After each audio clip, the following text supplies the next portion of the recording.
दोस्तों, एजुकेशन और टेक्नोलॉजी से रिलेटेड वीडियोस देखने के लिए दिए गए सब्सक्राइब बटन को दबाएं और लेटेस्ट वीडियोस नोटिफिकेशन के लिए बेल आइकन बटन को दबाना ना भूलें। जी हाँ दोस्तों, नमस्कार। कैसे हैं आप सब लोग?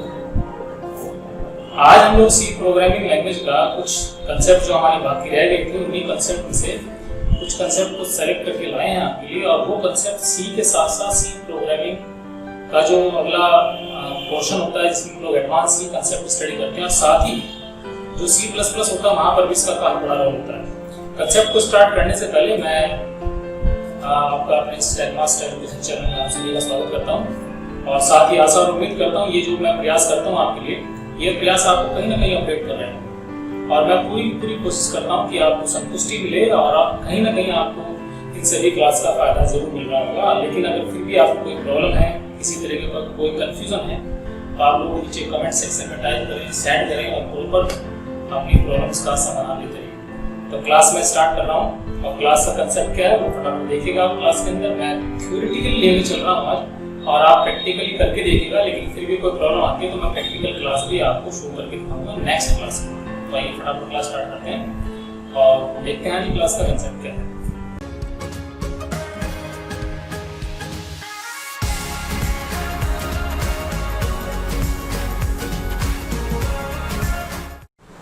तो आइए साथ को स्टार्ट करते हैं आज का कंसेप्ट। कंसेप्ट क्या है मैं उसका अगर आपको नाम दिखाता हूँ, नाम समझाता हूँ, नाम लिख के दिखाता हूँ ताकि आपको क्लियर हो जाए, क्योंकि सस्पेंस नहीं होना चाहिए क्लास के अंदर। कंसेप्ट समझिएगा। और कंसेप्ट है हमारा पॉइंटर। क्या है कंसेप्ट दोस्तों? पॉइंटर। यहाँ पे पॉइंटर को सीखना समझना बहुत जरूरी है। पॉइंटर को नॉर्मली जो हमारे स्टूडेंट्स हैं उसको काफी टिपिकल कंसेप्ट मानते हैं, लेकिन टिपिकल नहीं मानना है।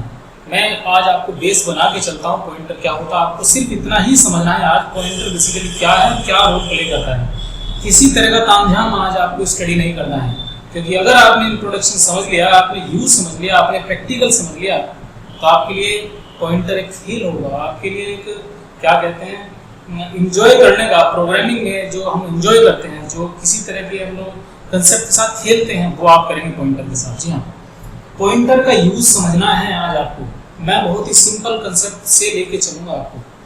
दोस्तों, आपने अभी तक जितनी भी सी स्टडी की है, जो हमारा सफर रहा सी प्रोग्रामिंग लैंग्वेज का, उसमें हमने कई तरह के कंटेनर्स को स्टडी किया। जरा मैं एक बार फिर से आपको सफर के साथ इंट्रोड्यूस करा देता हूँ। वो कौन सा सफर हमने सी का स्टडी करके यहाँ तक पहुँचा है।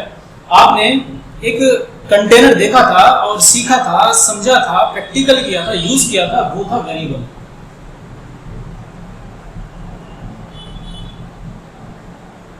आपने वेरिएबल स्टडी किया है। तो वेरिएबल क्या है? बेसिकली वेरिएबल एक ऐसा कंटेनर है जो कि वैल्यूज को होल्ड करता है। अगर आपने कोई वेरिएबल बनाया है इंटीजर डेटा टाइप के साथ, it means int data type के साथ, तो इंटीजर वैल्यू को होल्ड करने का काम करेगा।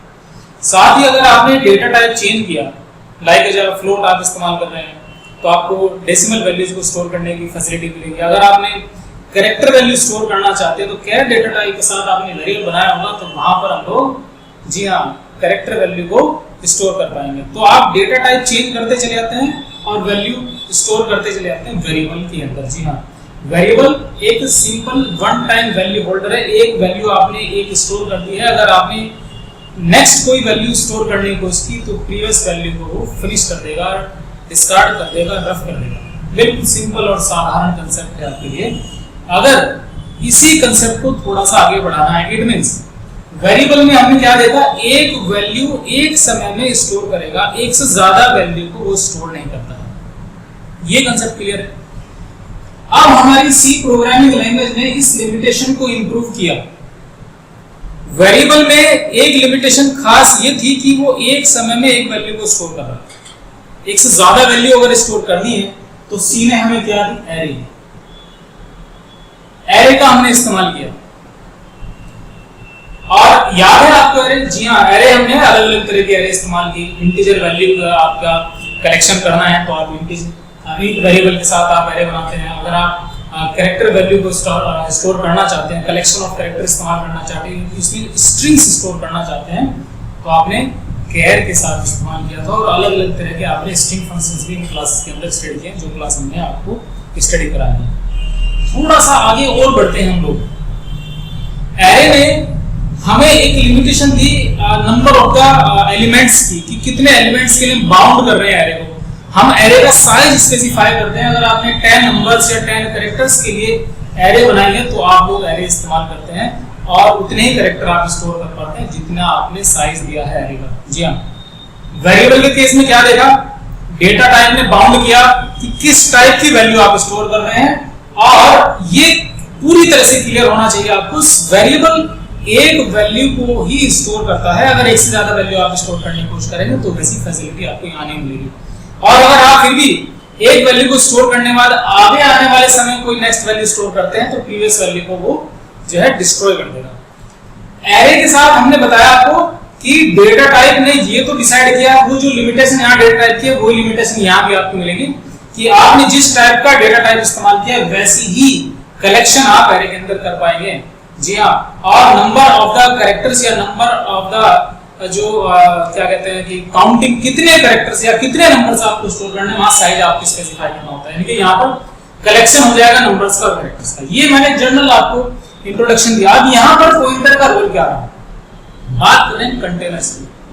2 कंटेनर हमने डिस्कस किए हैं अभी तक। इसके बाद हमें कंटेनर और भी मिले हैं। मैं पॉइंटर के बारे में बात कर रहा हूँ। आगे चल के क्लास में हम लोग यूनियंस भी सीखेंगे और स्ट्रक्चर भी सीखेंगे और फाइल हैंडलिंग भी सीखेंगे। वो सभी कंटेनर्स हैं जो अलग अलग तरह के हमें फैसिलिटीज देते हैं, अलग अलग तरह की लिमिटेशंस को तोड़ के हमें आगे की फैसिलिटीज देते हैं, फीचर्स प्रोवाइड कराते हैं। तो यहाँ पर हमें 2 तरह के फीचर्स मिल गए हैं।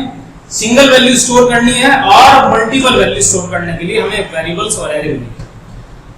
पॉइंटर्स का रोल क्या है, एक लाइन समझनी है। सबसे पहले आपको समझना है एक रोल जो वेरिएबल और एरे के साथ हमारी सी की यूज होने वाली मेमोरी मैनेजमेंट है वो फॉलो करती है।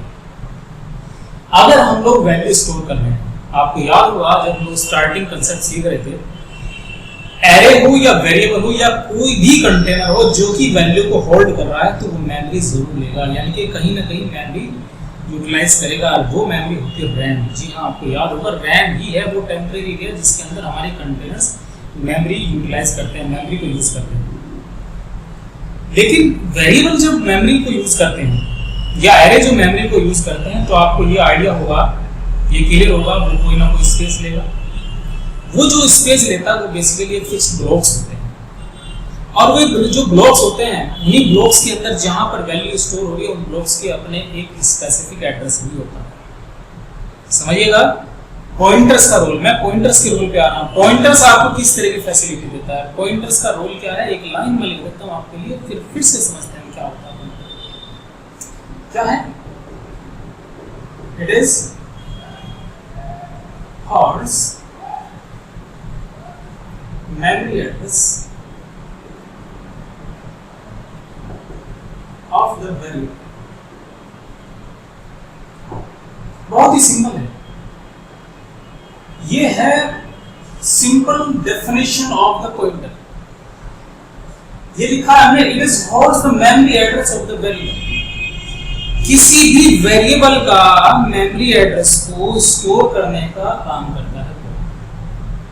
हम इसको एरे के साथ भी यूज करते हैं, हम इसको स्ट्रक्चर के साथ भी यूज करते हैं, हम इसको क्या कहते हैं यूनियन के साथ भी यूज करते हैं। वो हमारी रिक्वायरमेंट है, हम कैसे इस्तेमाल करते हैं, अलग अलग जो है मेथड्स टेक्निक्स होते हैं।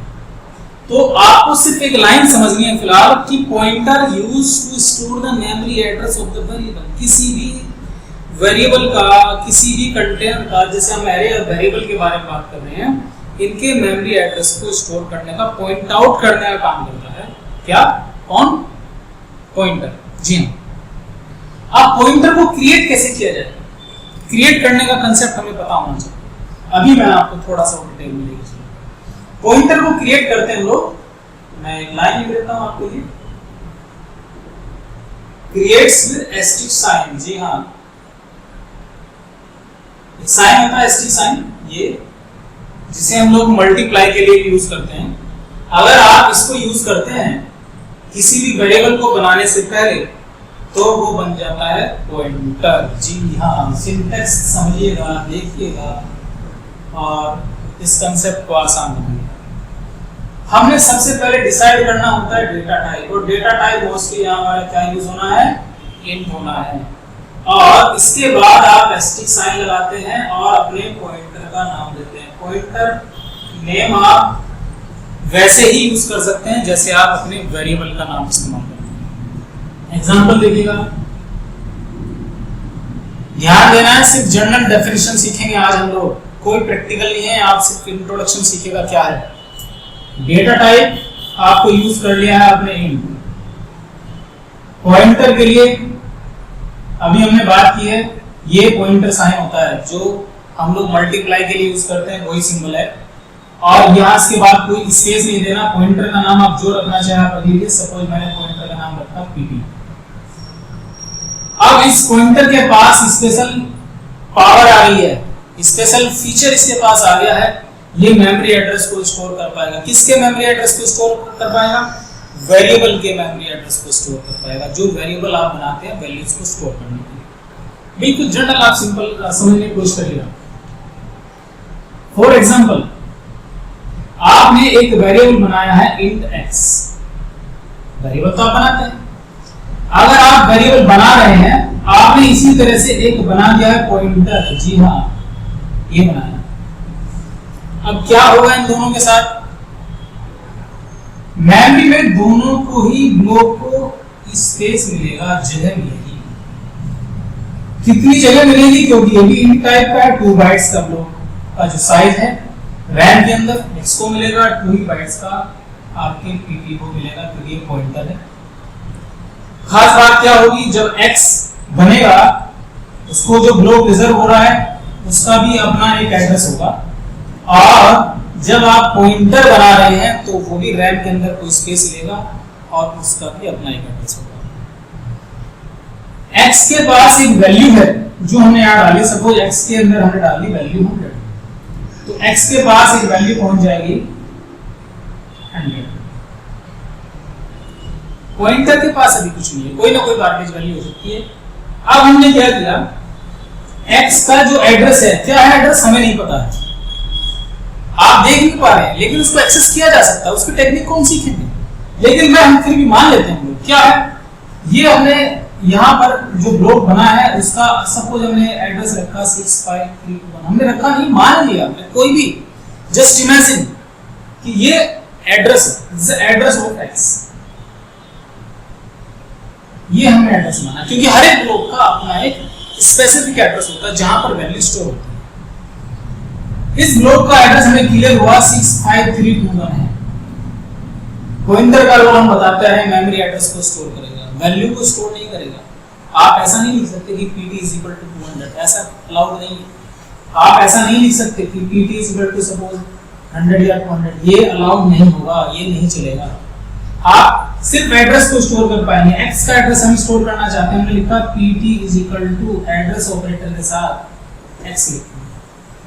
क्या होगा इससे होगा हमारा जो ब्लॉक है, पॉइंटर ब्लॉक जो है, इसके अंदर पॉइंटर वेरिएबल के अंदर ये इस x का एड्रेस स्टोर हो जाएगा 65321। इस तरह से किसी भी वेरिएबल की मेमोरी एड्रेस को पॉइंट आउट करने का काम करता है पॉइंटर।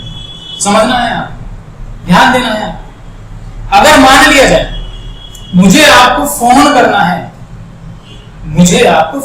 कांटेक्ट करना है, पूछना है बच्चों क्लास कैसी चल रही है, क्वेश्चन कोई पुटअप आपने किया है, मुझे उसका जवाब देना है, या फिर आपसे मुझे फीस लेनी, कुछ भी लेना है, मुझे कांटेक्ट करना है, तो मेरे पास आपका नाम होना चाहिए कि मुझे आपके पास कांटेक्ट नंबर होना चाहिए, एड्रेस होना चाहिए। जी, नाम से काम नहीं चलेगा, नाम से काम नहीं चलेगा, मुझे आपका कांटेक्ट नंबर चाहिए, आपका एड्रेस चाहिए, तब कहीं मैं आपको पॉइंट आउट कर पाऊंगा, तब कहीं मैं आपसे कांटेक्ट कर पाऊंगा। तो यही है वो कांटेक्ट नंबर किसी भी वेरिएबल का, जो कि रीड कर सकता है, जो कि स्टोर कर सकता है, कौन, पॉइंटर स्टोर कर सकता है। रीड करने के लिए ये है मेमोरी एड्रेस, ये एड्रेस ऑपरेटर माना जाता है, जो कि किसी भी वेरिएबल से पहले अगर आप यूज कर रहे हैं तो उस वेरिएबल के मेमोरी एड्रेस को एक्सेस करने का काम करता है। और स्टोर करने का कौन कर रहा है, ये कर रहा है पॉइंटर। ये लाइन नहीं चलेगी, एड्रेस स्टोर करेगा, वैल्यू को स्पेस स्टोर नहीं करता है पॉइंटर। बस ये समझना है आज आपको, और कुछ भी नहीं समझना है। सिंपल क्लास थी आज आपके लिए। पॉइंटर का मेन कंसेप्ट क्या है आपको क्लियर हो गया होगा। इसके अलावा इसका रोल क्या है वो भी आपको समझ में आएगा। मैं जनरल आपको बता रहा हूं कि मेमोरी के अंदर जो वैल्यूज स्टोर्ड हैं, जिन ब्लॉक्स में स्टोर हैं, उन ब्लॉक से एक्सेस करना है। और एक्सेस क्यों करना है ये भी आपके मन में आएगा। एक्सेस करने के लिए क्या रिक्वायरमेंट है, क्यों एक्सेस कर रहे हैं हम लोग। हमें हो सकता है उस मेमोरी के अंदर यूज होने वाली जो वैल्यूज है उसको अपडेट करना हो, चेंज करना हो, या उसको कॉपी करके कहीं लेके जाना हो, किसी दूसरे वेरिएबल में स्टोर करना हो। तो ये सारी रिक्वायरमेंट्स हो सकती हैं। तो उन सभी रिक्वायरमेंट को आप पॉइंटर से एड्रेस को स्टोर करने के बाद किसी अदर पोजीशन पर लेके जा सकते हैं, वहां स्टोर कर सकते हैं, उसका यूटिलाइज कर सकते हैं। कई तरह की ऑपरेशंस में आपकी हेल्प करेगा। इतना ही समझना था, इतना ही सीखना था आज की क्लास में। इससे ज्यादा कुछ भी अपने दिमाग के अंदर नहीं डालना है। ध्यान से आप नोटिस हमारे इस बोर्ड को देख लीजिएगा, और आगे जो है मैं आपको उसको प्रोग्राम लेके आऊंगा अगली क्लास के अंदर। साथ ही साथ आपके लिए कुछ क्वेश्चंस भी लेके आऊंगा प्रैक्टिकली करके। तो फटाफट वॉच कर लीजिएगा।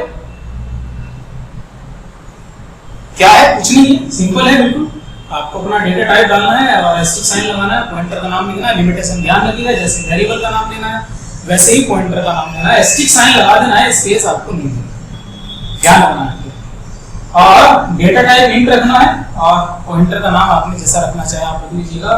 सिंगल कैरेक्टर में हो, मल्टीपल कैरेक्टर में हो, स्मॉल कैरेक्टर, कैपिटल कैरेक्टर, जो आप लेना चाहें आप लीजिएगा, वो आपकी अपनी रिक्वायरमेंट है। बाकी कंसेप्ट मैंने आपको बताया है, और जितने भी आपके क्वेश्चंस बनेंगे वो सब क्वेश्चंस को मैं अगली क्लास में फिर से आपके लिए लेकर इस क्लास का पूरा फायदा लेना है।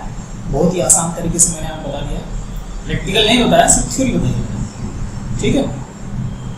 चले, इतना काफ़ी है।